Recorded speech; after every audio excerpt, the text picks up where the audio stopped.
Hello students, welcome to city online classes. हमारा subject है business environment, B Com honours second semester का। तो आज हम लोग अपने सब्जेक्ट में लेक्चर नंबर 4 डिस्कस करने वाले हैं, जो कि जिसका टॉपिक है हमारा scope and nature of business environment. इसके पहले हम लोगों ने 3 लेक्चर्स डिस्कस कर लिए हैं बिजनेस एनवायरनमेंट के, जिसके अंदर हम लोगों ने what is mean by business environment discuss कर लिया है, इम्पोर्टेंस क्या होती है, ठीक है, और बहुत सारी चीज़ें इसके बारे में, सिग्निफिकेंस क्या होता है, ये सब हम लोग ने डिस्कस कर लिया है। अब आज हम लोग पढ़ेंगे क्या, scope and nature of business environment.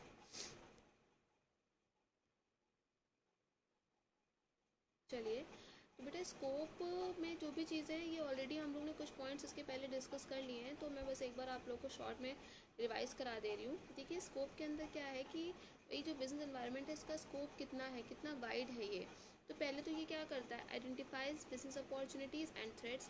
हमने कल भी इस पॉइंट को डिस्कस किया था कि हमारा जो बिजनेस एनवायरनमेंट है वो क्या आइडेंटिफाई करता है, हमारी अपॉर्चुनिटीज़ को और हमारे थ्रेट्स को।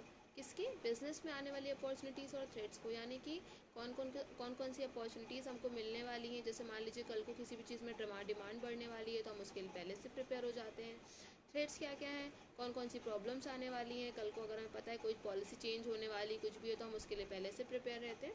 क्योंकि हमारे अपॉर्चुनिटीज़ एंड थ्रेट्स हैं जिसके बारे में हम ऑलरेडी पहले पढ़ चुके हैं। देन हमारा है helps in planning and policy formulation, यानी कि जो हमारा बिजनेस इन्वायरमेंट है कि क्या ये प्लानिंग में हेल्प करता है और पॉलिसी फॉर्मुलेशन में हेल्प करता है। क्यों करता है, क्योंकि हम जब चीज़ों के बारे में पहले से स्टडी कर लेते हैं, हमें चीज़ों के बारे में आइडिया रहता है, तो ये कहीं ना कहीं हमारी प्लानिंग और पॉलिसी में हेल्प करता है। प्रोवाइड्स यूज़फुल रिसोर्सेज, ठीक है, आपका जो बिजनेस इन्वायरमेंट है ये यूज़फुल रिसोर्सेज भी प्रोवाइड करता है। इम्प्रूव परफॉर्मेंस, किसी बिजनेस की जो परफॉर्मेंस होती है उसको भी इम्प्रूव करता है। Helps in coping with rapid changes, कोई भी नए नए चेंजेस या कोई भी जल्दी जल्दी बिजनेस से बदलाव आते हैं तो उसमें ये मदद करता है उसकी प्रॉब्लम्स में डील करने में। एनहांसेस बिजनेस इमेज, बिजनेस की इमेज को अच्छा बनाता है। और असिस्ट इन फेसिंग कंपटीशन, और कंपटीशन को फेस करने में हमारी मदद करता है। देखिए, इन सारे पॉइंट्स को मैंने बहुत ही ज़्यादा डिटेल में डिस्कस नहीं किया, बिकॉज ये सब हम लोग पहले भी डिस्कस कर चुके हैं, तो ये आप लोग प्रीवियस लेक्चर्स में देख लीजिएगा, आप लोगों को समझ में आ जाएगा।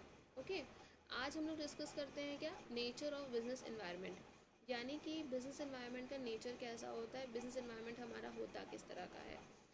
पहला है कॉम्प्लेक्स होता है। Business environment is complex in nature.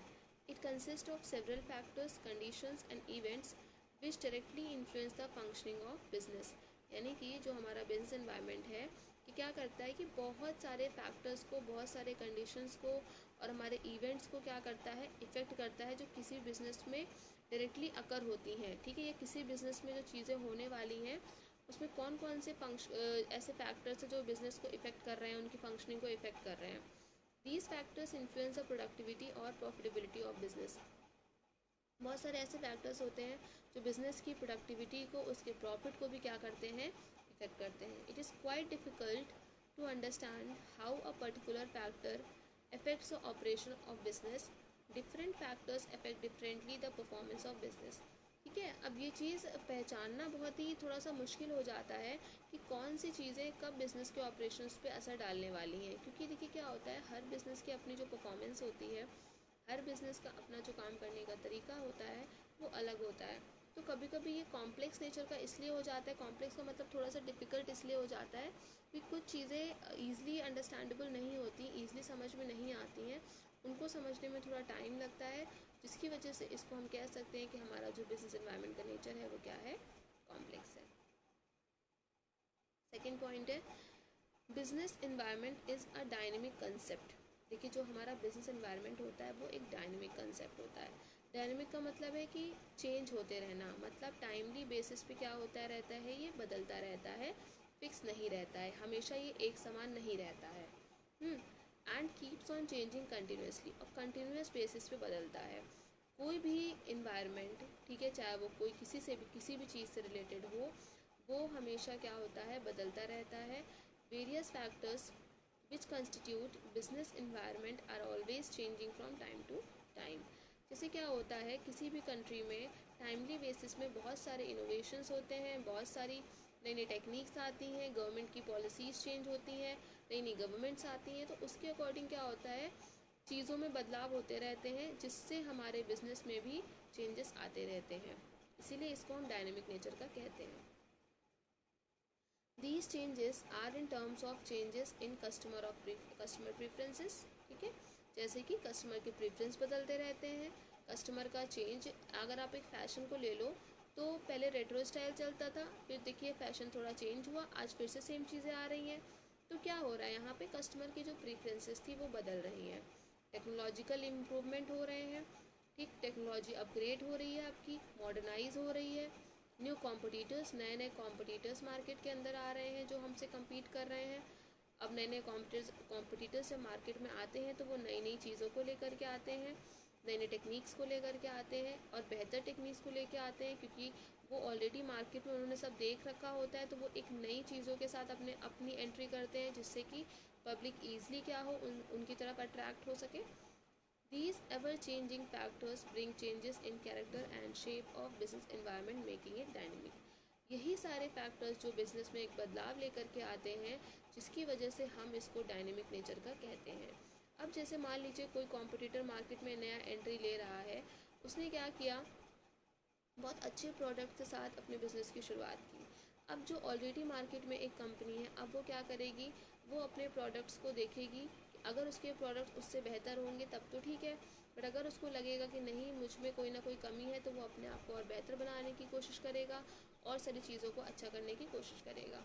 तो यहाँ पे हम कह सकते हैं कि एक कॉम्पिटिटर की वजह से जब इतने सारे चेंजेस आ रहे हैं, तो फिर आपके सोचिए जितने भी फैक्टर्स चेंज होते रहते हैं, उसकी वजह से हमारे बिजनेस में बहुत सारे चेंजेस आते हैं।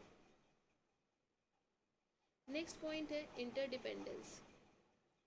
इंटरडिपेंडेंस क्या होता है, देखिए, factors of business environment are dependent on each other, यानी कि जो बिजनेस एनवायरनमेंट के फैक्टर्स होते हैं वो आपस में एक दूसरे के ऊपर डिपेंड होते हैं, ठीक है, एक दूसरे पर निर्भर रहते हैं। Political environment include economic, social, legal, technological and political factors. Business environment के अंदर पहले तो कौन कौन से फैक्टर्स इंक्लूड हैं, ये हम लोगों ने अपने पिछले क्लास में डिस्कस भी किए थे। आपके इकोनॉमिक फैक्टर्स जो आपकी इकोनॉमी से रिलेटेड होते हैं, आपके सोशल फैक्टर्स होते हैं जो कल्चर वगैरह आपका होता है उससे रिलेटेड होते हैं, लीगल तौर पे क्या क्या चीज़ें आती रहती हैं, technological and political factors.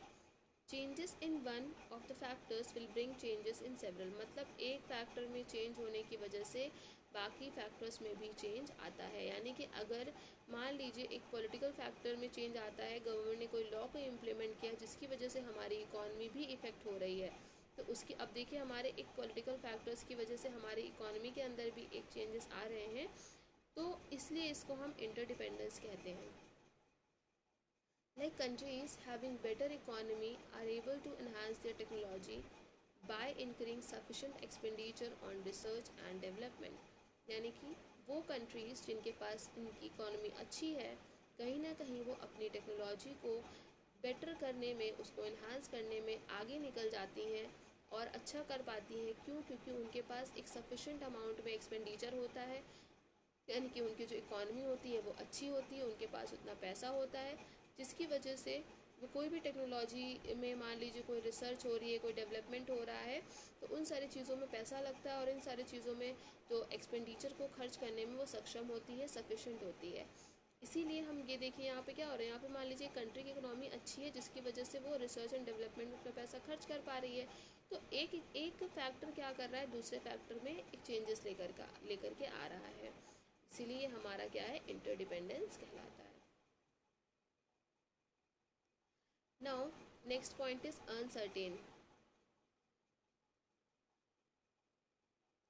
Uncertain का मतलब देखिए क्या है, अनसर्टेन का मतलब होता है कि जब हमें फ्यूचर में नहीं पता है कि कौन कौन सी चीज़ें होने वाली हैं, हमें फ्यूचर हैपनिंग के बारे में बिल्कुल भी आइडिया नहीं होता है, तो उसको हम क्या बोलते हैं, अनसर्टेन है, अभी कुछ भी पता नहीं है।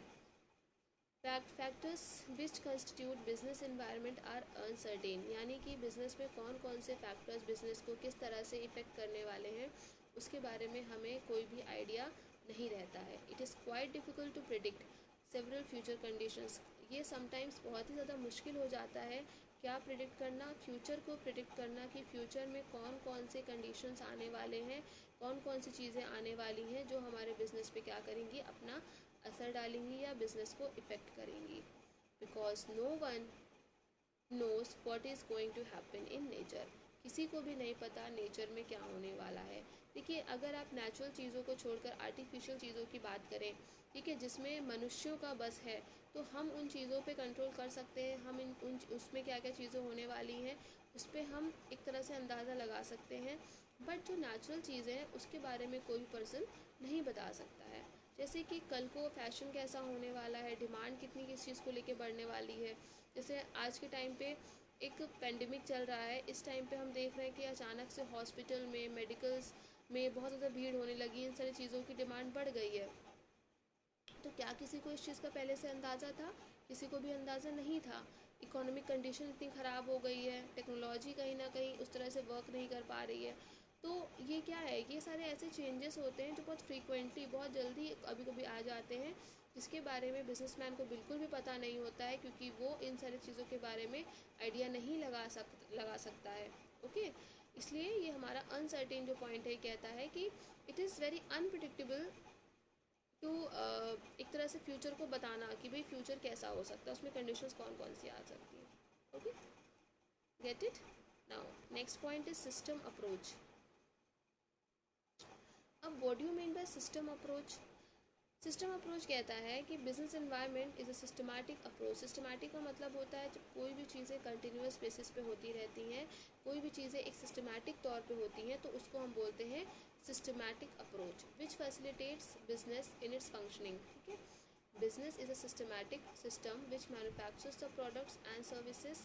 ठीक, जैसे मान लीजिए सिस्टमैटिक कैसा है कि भाई बिजनेस में कोई भी प्रोडक्ट बना, उसके बाद बनने के बाद वो क्या, एक अगर आप एक डिस्ट्रीब्यूशन की बात करें तो प्रोडक्ट बनने के बाद अब वो क्या होगा, अब वो हमारे मैन्युफैक्चरर के पास जाएगा, मैन्युफैक्चरर से वो जाएगा रिटेलर्स के पास, देन हमारे लास्ट कंज्यूमर्स तक पहुंचेगा। तो यहाँ पे क्या है, एक बिजनेस की चेन बन रही है। ठीक है, एक क्या हो रहा है, एक सिस्टमैटिक फॉर्म में काम हो रहा है। वही चीज़ यहाँ बताई जा रही है। It satisfy the wants of customers by taking several inputs like raw materials, capital, labour from environment and delivering the goods and services. Okay, so यही सारे पॉइंट्स हैं जो बता रहे हैं कि एक सिस्टमैटिक अप्रोच क्या कहता है। सोशल रिस्पॉन्सिबिलिटी अप्रोच का मतलब क्या है? सोशल रिस्पॉन्सिबिलिटी मतलब कि सामाजिक तौर पे क्या क्या जिम्मेदारियाँ होती हैं किसी बिजनेस की। तो social responsibility is another important characteristic of business environment. According to this, business exist for serving various members of society. These include shareholders, employees, customers, government, etc. And every business should consider their interest while operating. Social responsibility approach का मतलब ये कह रहा है कि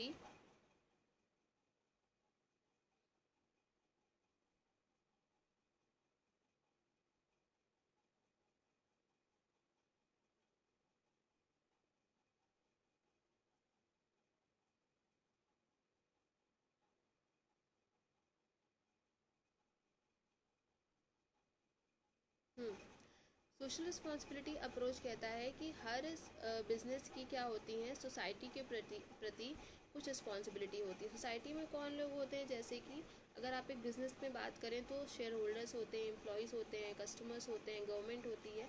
तो इन सब के प्रति बिज़नेस की क्या बनती हैं, अपनी रिस्पॉन्सिबिलिटी बनती है। जैसे कि अगर शेयर होल्डर ने किसी कंपनी में पैसा लगाया है तो शेयर होल्डर्स का ये हक बनता है कि उसको एक मैक्सिमम रिटर्न मिले। ठीक, एम्प्लॉयज़ हैं, एम्प्लॉयज़ को प्रॉपर सैलरी मिले, अच्छी वर्किंग एनवायरनमेंट्स मिले, कस्टमर को गुड क्वालिटी प्रोडक्ट्स मिले चीप रेट पे, गवर्नमेंट को प्रॉपर टैक्स मिलता रहे टाइम टू टाइम, उनके जो लॉ बनाए गए हैं वो सारी चीज़ों को फॉलो किया जाए। तो इसलिए जो बिज़नेस हमारा है, एनवायरनमेंट है, ये एक सोशल रिस्पॉन्सिबिलिटी अप्रोच को भी बताता है। रिलेटिविटी क्या बोलता है कि business environment is relative in nature, which means that it changes from one place to another and from one country to another. यानी कि हमारा जो बिजनेस एनवायरनमेंट है ये जगह टू जगह क्या होता है, अलग होता है।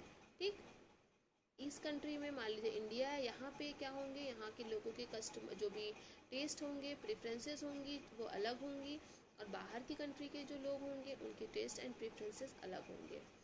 Economic conditions in Canada are different from those in India similarly, जैसे कि कनाडा के जो इकोनॉमिक कंडीशंस होगी वो डिफ़र करेंगी इंडिया से। Example, demand for women salwar kameez high in India than in US. हम देखते हैं कि इंडिया में सलवार कमीज़ चलती है, लोग जो लड़कियां हैं वुमेन्स है वो सलवार कमीज़ पहनती हैं, इसीलिए यहाँ पे जो सलवार कमीज़ की डिमांड हाई है। बट हम यूएसए की बात करें तो यूएसए इज़ लाइक एक वेस्टर्न कंट्री है जहाँ पे वेस्टर्न ड्रेसेस ज़्यादा प्रेफर किए जाते हैं, तो वहाँ का डिमांड स्ट्रक्चर थोड़ा सा अलग है। ओके, सो बिजनेस एनवायरनमेंट रिलेटिव इसलिए कहा जाता है बिकॉज ये क्या करता है, हर जगह पे अलग अलग होता है। ओके, तो ये हमारे थे नेचर ऑफ बिजनेस एनवायरनमेंट। इसको आप लोग अच्छे से पढ़ लीजिएगा। आई होप आप लोगों को समझ में आया होगा। बाकी इसके आगे हम लोग लेक्चर नंबर 5 में आगे डिस्कस करेंगे। Okay, thank you class.